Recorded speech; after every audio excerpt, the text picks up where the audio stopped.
Menteri Agama juga kan harus melihatnya itu dikaji bukan hanya dalam satu daerah yang muslimnya banyak, tetapi kan harus melihatnya dari non-muslim yang ramai. Pernyataan Menteri Agama itu berhubungan dengan sensitivitas beragama, killing words, ataupun killing sentence, kalimat yang bisa membunuh. Jadi Menteri Agama ini bukan melarang untuk menggunakan suara toa. Saya tinggal di Flores, namun ada permasalahan dalam hal keagamaan, termasuk masalah azan tadi.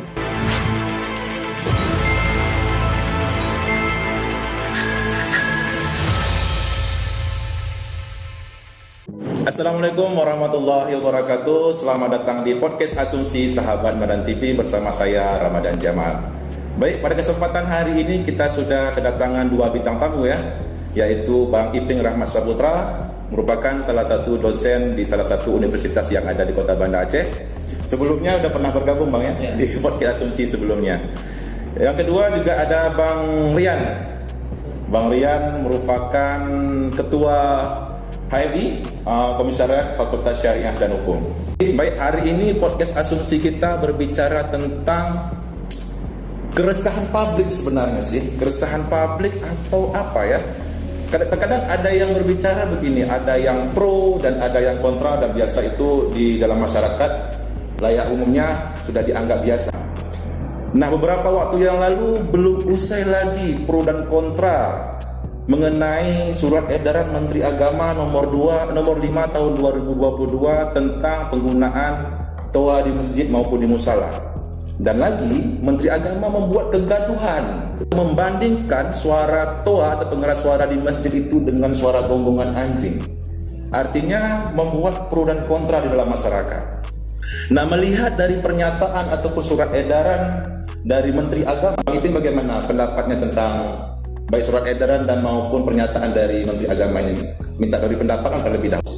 Sebenarnya yang namanya SE itu sudah cukup banyak ya. Tidak mesti dari Kementerian Agama, dari apapun lah, dari kementerian apapun mengenai apapun. Yang menjadi keresahan secara sosiologis tepatnya di dalam kehidupan masyarakat Indonesia ini bukan SE-nya, tetapi pernyataan seorang menteri ketika dia diwawancara. Saya melihat sumber gejolaknya di situ. Sumber gejolaknya berarti pernyataan beliau. Pernyataan seorang menteri agama yang menyatakan membandingkan ataupun menyamakan ataupun bagaimana apapun lah redaksi yang beliau sampaikan. Tetapi masyarakat kita hari ini ada beberapa isu ataupun fenomena itu yang cukup sensitif yang masih sangat berbahaya apabila mereka tidak bisa memahami dengan cukup baik. Salah satunya itu hal-hal yang berhubungan dengan agama. Jadi sebenarnya pernyataan Menteri Agama itu berhubungan dengan sensitivitas beragama, terutama oleh mayoritas. Kalau Abang melihatnya dari apa yang disampaikannya atau bagaimana? Melihatnya dari sisi sosialnya lah. Sebelum saya berjalan lebih jauh, saya juga pernah mendengar informasi ataupun keterangan yang disampaikan oleh Dirjen Bimas Islam.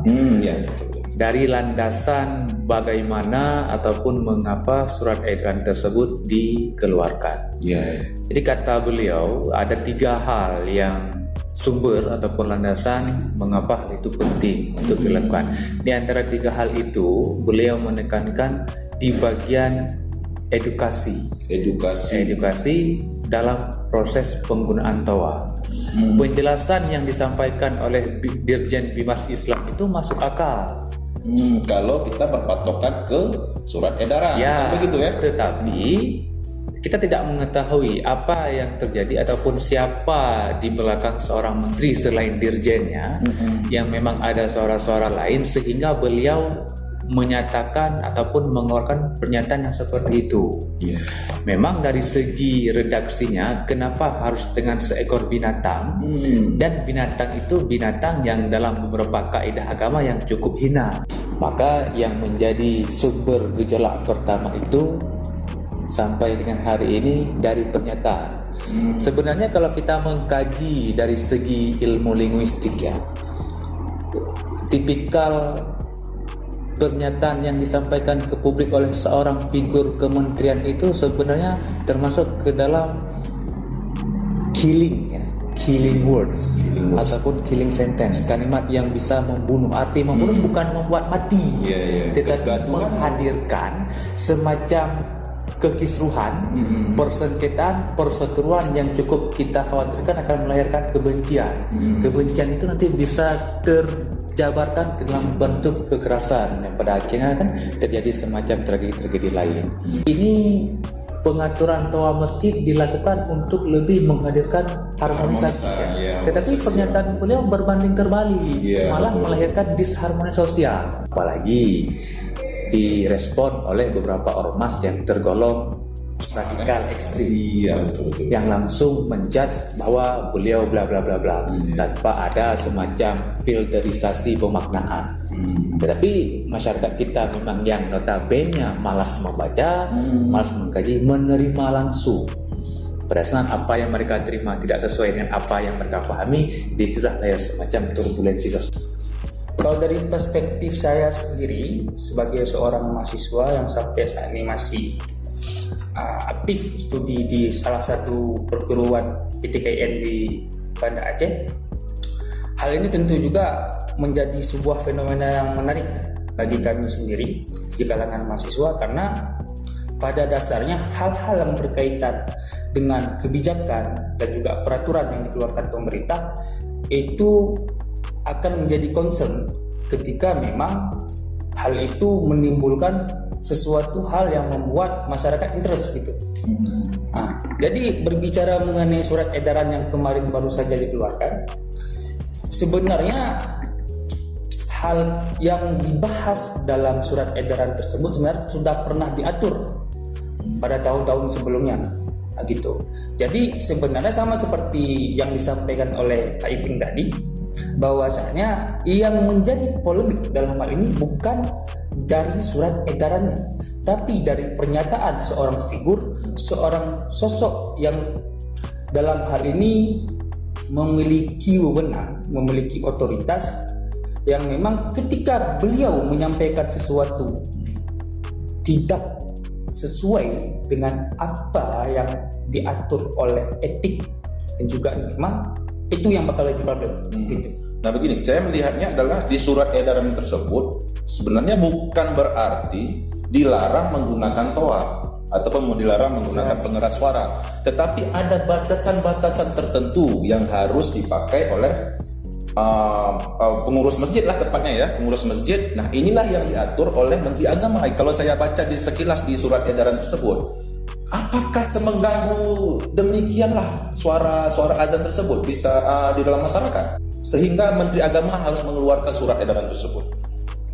Padahal kalau kita melihat dari segi kehidupan masyarakat yang heterogen, yang beragam, yang plural itu, selama ini walaupun ada kisruh bukan penyebab suara sesuatu, melainkan suara langsung, bukan suara dari tempat yang sekarang dipermasalahkan.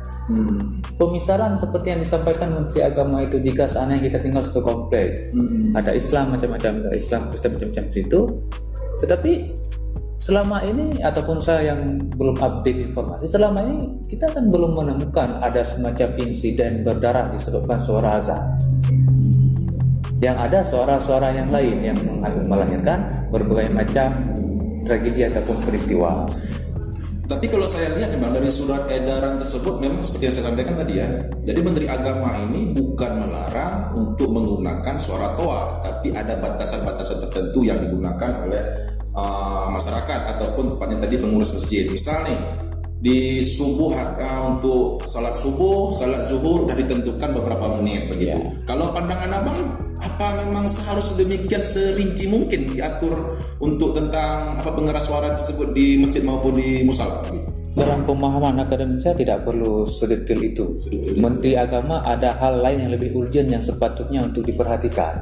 Hal-hal kecil, suara masjid, suara toa itu kan bisa setingkat, kalau di Aceh ini setingkat desa lah ataupun setingkat dusun. Kalau di luar Aceh RT, RW itu kan bisa berumbuk.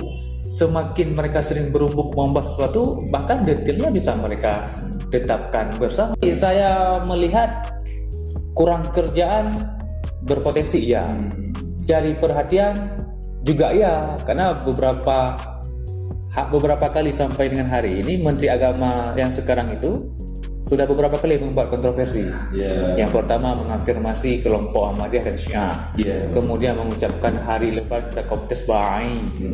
Kemudian menyamakan suara azan dengan gonggongan anjing. Dari kesemua kontroversi sebenarnya ini yang terbilang bertahan lama durasi gaduhnya di masyarakat. Jadi saya melihat tidak mesti sampai ke menterinya gitu loh. Setingkat RT sudah bisa itu. Hasilnya mufakat lah ya dalam suatu komplek gitu. Misalkan yang hal kecil. Hampir sama juga dengan pandangan Pak Ipin ya. Jadi terlalu kecil ruang lingkupnya untuk sekelas kementerian concern untuk fokus pada pengaturan volume suara doa di masjid itu. Namun sekedar memberikan sebuah pedoman dalam menggunakan atau memfungsikan pengeras suara di masjid itu is okay. Karena juga kadang-kadang Bang, dalam aktivitas sosial di masyarakat kadang-kadang juga nggak bisa dibendung bahwasanya kadang-kadang ada masyarakat yang menyambi menggunakan fasilitas keagamaan yang ada di masjid, yaitu bahwa untuk mengumumkan ataupun mengudarakan sesuatu yang tidak ada kaitannya sama hal-hal keagamaan gitu.